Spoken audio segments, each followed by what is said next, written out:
so hot. This is like my first tank top video in a really long time. Okay, we are gonna make Alabama white barbecue sauce chicken with like rice and beans because I'm Puerto Rican and I can't make a dinner without rice and beans, but it is so good. This is always, what do you call that? Like when you win the Nobel Prize or something and they do this? Anyway, barbecue sauce and just barbecue in general is one of those things that is so different depending on where you go. And of course, because none of us live in the states that we were once born in, barbecue is so different everywhere you go. You can go to California and find a Texas barbecue. You can go to I just said that. Anyway, barbecue is so very different. This is Alabama. Now, barbecue sauce like this, the white barbecue sauce, can be found anywhere really in this. I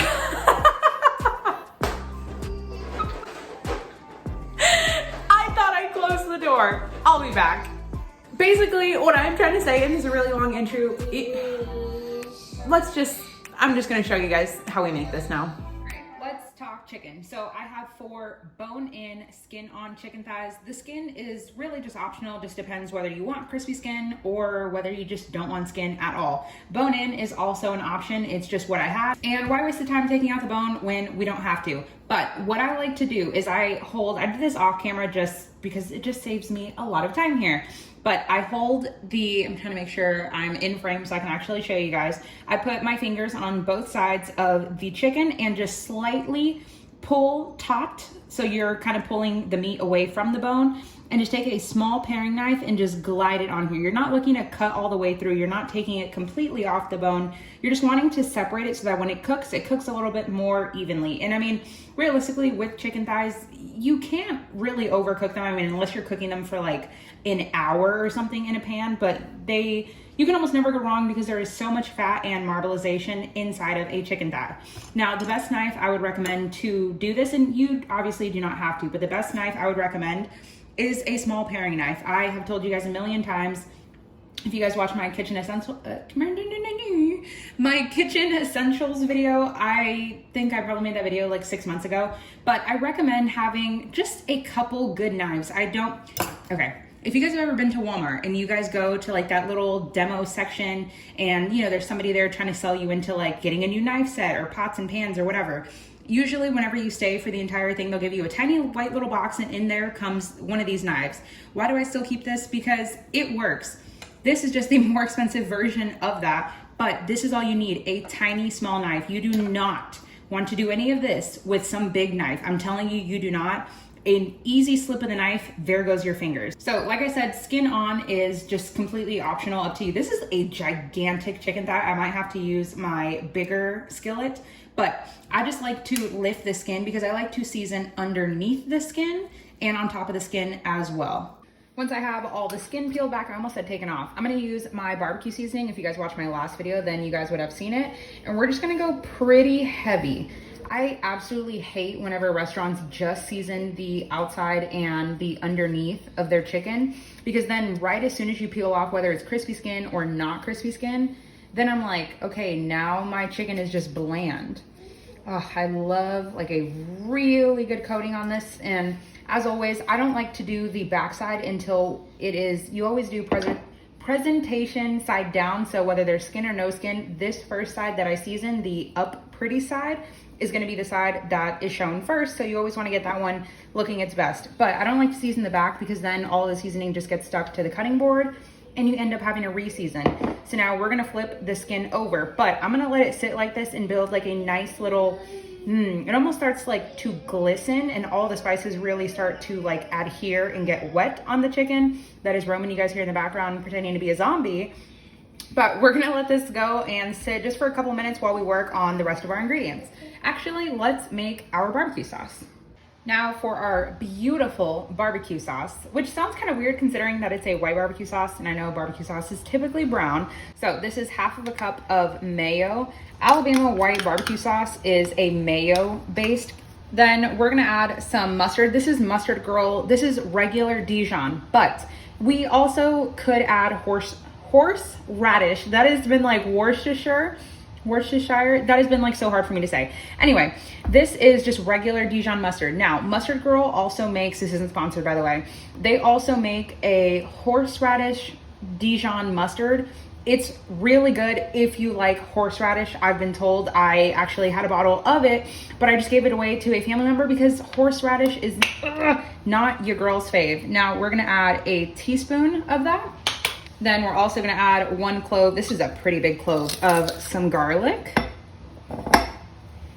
Then this would be the point where you can add, I'm just gonna open my drawer here and just search for my beautiful Hello Kitty whisk. But this would be the time where you can add your horseradish. Like I said, I just don't really like it, but I would do about a half a teaspoon of it. Then you can either do the juice of 1 lemon or 1 lime. Yes, this is also my Alabama shot glass. Then I'm just gonna add all of that in here. So either lemon or lime. Lemon is more traditional, but I'm not even gonna lie to you guys. I definitely just added lime juice because I didn't have a lemon. And for good measure, we'll just measure it out. This is 1 tablespoon of apple cider vinegar. You can either do regular white vinegar or apple cider. I just like the flavor of apple cider. I feel like it's more traditional, especially in barbecue. Now, before we add anything else, I just like to give it a mix. Now, you do want to mix it very, very well, and this is super, super liquidy, but that is exactly what you want because it's not a super thick, sweet barbecue sauce. It's almost, I know somebody's gonna say, it's basically like salad dressing, which, I mean, it really is, but it just works. Trust the process. Then I just like to add a good amount of salt and pepper. You really just, like my barbecue seasoning in general too, you just wanna taste as you go. Sometimes you want a lot more black pepper and sometimes you don't. I'm gonna add about a good teaspoon of pepper because that's me. And salt, I'd go about a 1/4 teaspoon. Now, I'm gonna transfer it to a squeeze bottle. This is, I don't know, some condiment that I had bought came in one of these little things. Super cute. I've been waiting to use it for a really long time. And it's super liquidy, so it's just gonna go through perfectly. And it sucks because obviously this is a video and regardless of whether I say it tastes good or bad, you guys can't taste it for yourself unless you make it. I would say, I'm not even gonna lie to you, it tastes like salad dressing, but in the most perfect vinegar way. It's so tangy, I guess would be the word for it. It's definitely not sweet. If you wanted to add sugar to it, I've seen people make it with sugar. Personally, I like a more zippy, ooh, look at me and my words, a more zippy dressing. I'm not really a big fan of like super sweet dressings unless it is barbecue sauce, but my mouth is actually watering, but I would need spice to balance it out. Anyway, this is perfect. If you want to add red chili flakes, you absolutely could. Quite honestly, I think I might, but so good. Starting out with our nonstick pot. I love using nonstick for rice because of the fact that it obviously doesn't stick compared to over here. I know you guys can't really see, but the stainless steel. But once again, always use what you have. Even if you have a rice cooker, super, super helpful. I'm gonna do 1 cup of white rice. Okay, we're back now. I rinsed the rice. It just means basically you're just taking off the excess starch on it. Some people will say they think it cooks better that way. I personally haven't really noticed a difference. Now, I've made coconut rice on my channel millions, okay, maybe not millions, but I've definitely made it at least 10 to 15 times. Now, in here, it is going to vary. Some coconut milks are very, very thick. Some of them are not, and as always, use unsweetened unless you are making a like Hawaiian style, then I would use sweetened. But for this, we're gonna use unsweetened coconut milk, half a cup of that, and half of a cup of either chicken broth or water. It's just up to you. And it is optional if you guys are wondering what those lumps are. That is my chicken broth, but whenever that's actually my chicken bone broth. Now, when you have very, very good bone broth, it gets like jello-iness because all of the collagen in chondroitin makes it thicken up. That's like, you know, some food science for you guys. Anyway, we are just going to mix this up. Obviously, let the cubes of chicken broth dissolve. We're gonna add a teaspoon of salt. Make sure we get all of the rice on the side so everything cooks nice and evenly. Dissolve that salt. Now we're gonna let this come up to a boil in a nice rapid, ooh, beautiful bubble. Look at all of that nice coconut fat coming to the top. Coconut rice is something that's like truly magical. So we're gonna wait for this to come up to a boil. Then we're gonna reduce it down to a simmer, put it on the back burner, cover it with the lid, set a timer for 20 minutes, done. Now our rice is cooking. Over to the right side of us, I'm gonna work on our black beans. I make my black beans different. I feel like almost every time. It just depends based on the ingredients that I have. So today I have, or today, in the fridge, I have I just forgot to add oil, but it's okay because we're just gonna add it. right after I dump this all in, I have 1 yellow bell pepper. The color obviously doesn't matter. Add a good little amount of oil. Give it a stir so nothing sticks. And I'm just gonna cook these for anywhere from like 2 to 3 minutes, not trying to develop really any color. I'll actually, at this point, add some salt so we can go ahead and pull out some of the moisture in there. And we're just gonna let it go for a couple of minutes. Now we can add some black pepper. I'm telling you guys, these are like super, super basic. These definitely are not like my ultra kicked up Puerto Rican or Cuban, Dominican black beans. These are just regular basic black beans. Add a little bit of onion powder. I would have loved to have chopped up an onion and added that in here too, but your girl was already doing so much. Then we're gonna add some garlic powder, roughly about a teaspoon of each, a little bit of cumin, and then this is a little bit of the saucy lips. This is kind of like a dressing. It's like super vinegary. To me, it just gives you that good cilantro taste without having to add any cilantro. Then just mix that, let it get nice and toasty for a second. Then we're gonna add in a can. Roman is right next to me, so if you guys hear all of these different sounds, we're gonna do a can of Bush's black beans, and I like it with the juice. I feel like whenever people drain it, and especially drain and rinse the beans when it's not necessary, I hate it, because this is where you get all of that nice juiciness and sauciness that, well, coats your rice. Also gonna add a clove of garlic that I just very roughly just like chopped. Okay, I just tasted for seasoning. It's definitely missing some salt. My beans were, I think they were salted, but it's never really like a good enough amount. I know a lot of people probably don't have this, but we are gonna add this. This is just so good. I've said it before. I'll show you guys the ingredients, so then any of you guys want to try to make it yourself, you absolutely, okay, make sure back in focus. You absolutely could. I'm gonna add about a teaspoon, maybe even a teaspoon and a half of this.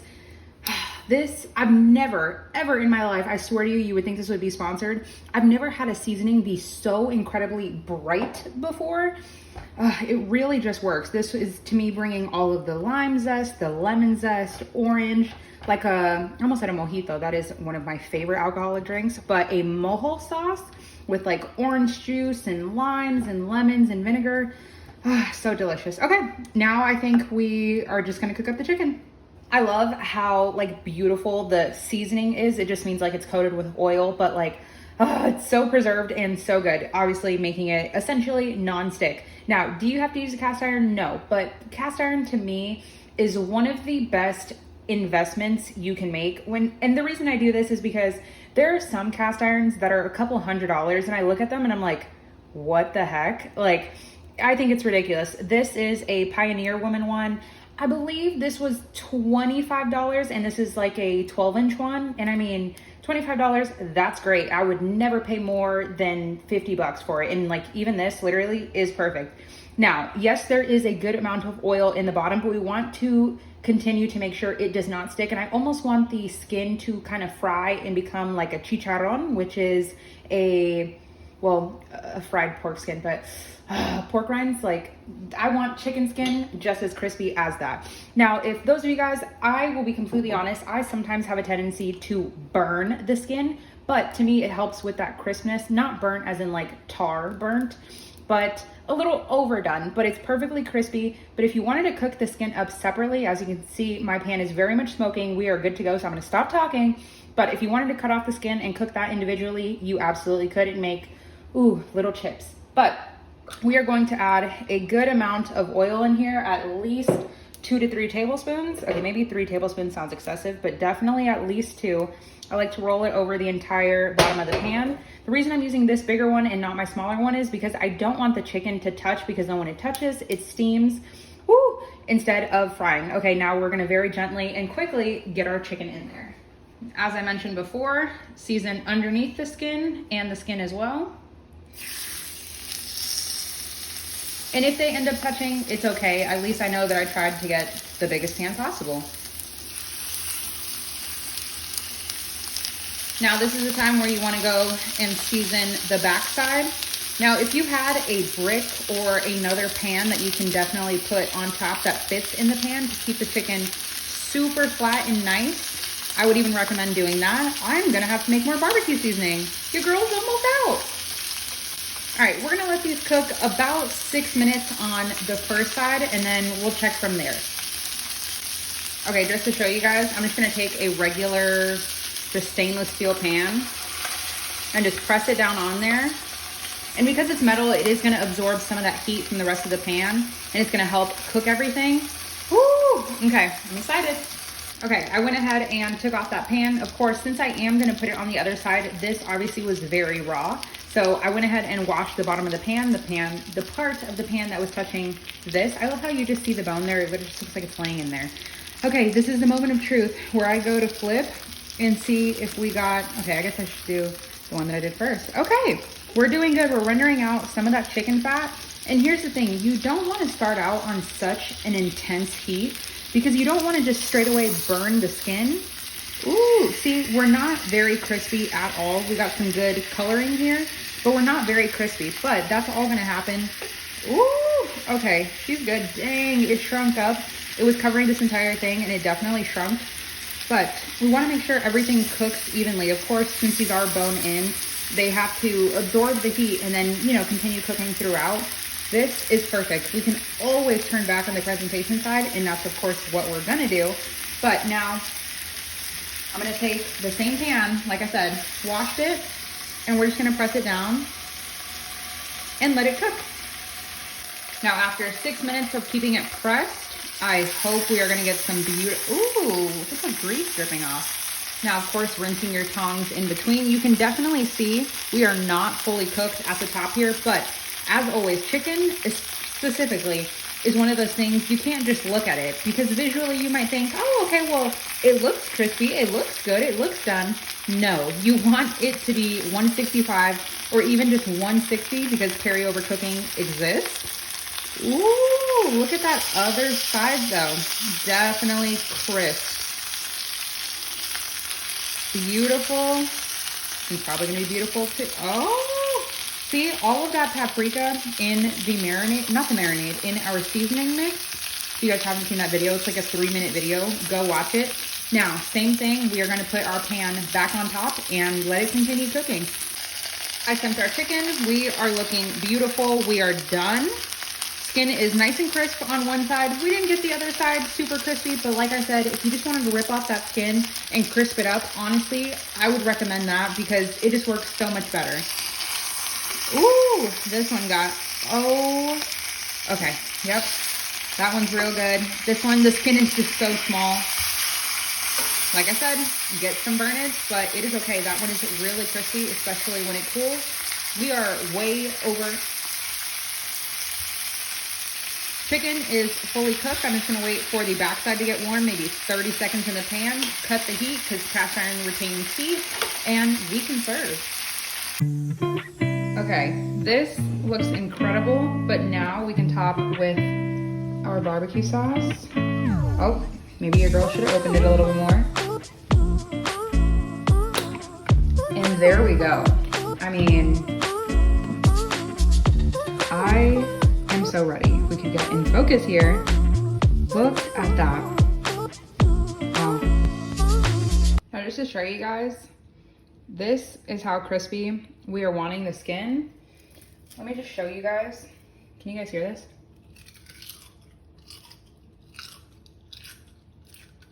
How crispy is the skin? I mean,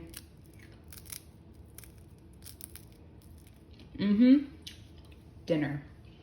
Okay, I just have to tell you guys, very rarely do I come back on here after I finished a video showing you guys like final product shot and everything. I will always pick ketchup over mayo any day. Now, if you ask my husband, he's the complete opposite. That's why this barbecue sauce is perfect. But even if you hate mayonnaise, you need to make this. I'm telling you, it is so good. Like actually that good. I'm not even hyping it up because I made it, but if you were to buy it, trust me, you would not be disappointed.